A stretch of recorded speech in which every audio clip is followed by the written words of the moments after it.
لا أقسم بيوم القيامة ولا أقسم بالنفس اللوامة.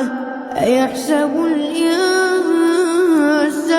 أن لن نجمع عظامه بلى قادرين على أن نسوي بنانه بل يريد الإنسان ليفجر أمامه يسأل أيان يوم القيامة. فإذا برق البصر وخسف القمر وجمع الشمس والقمر يقول الإنسان يومئذ أين المفر كلا لا وزر إلى ربك يومئذ المستقر ينبأ الإنسان يومئذ بما قدم وأخر بل الإنسان على نفسه بصيرة ولو ألقى معاذيره.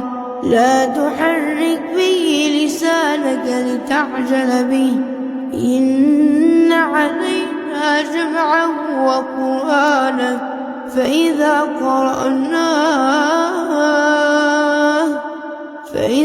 قرأناه فاتبع قرآنه ثم إن علينا بيانه.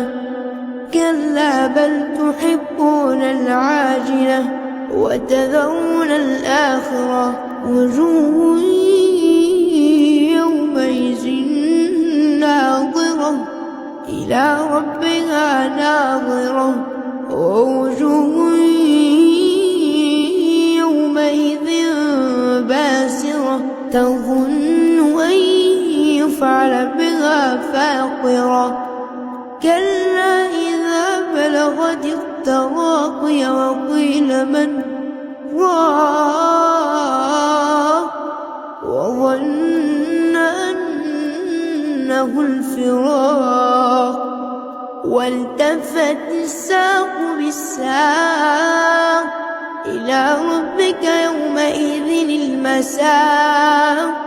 فلا صدق ولا صلى ولكن كذب وتولى ثم ذهب إلى أهله يتمطى أولى لك فأولى ثم أولى لك فأولى.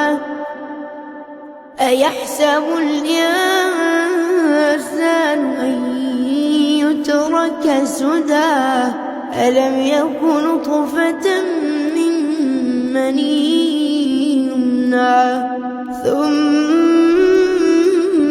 كان علقة فخلق فسوى فجعل منه الزوجين الذكر والأنثى أليس ذلك بقادر على أن يحيي الموتى صدق الله العظيم.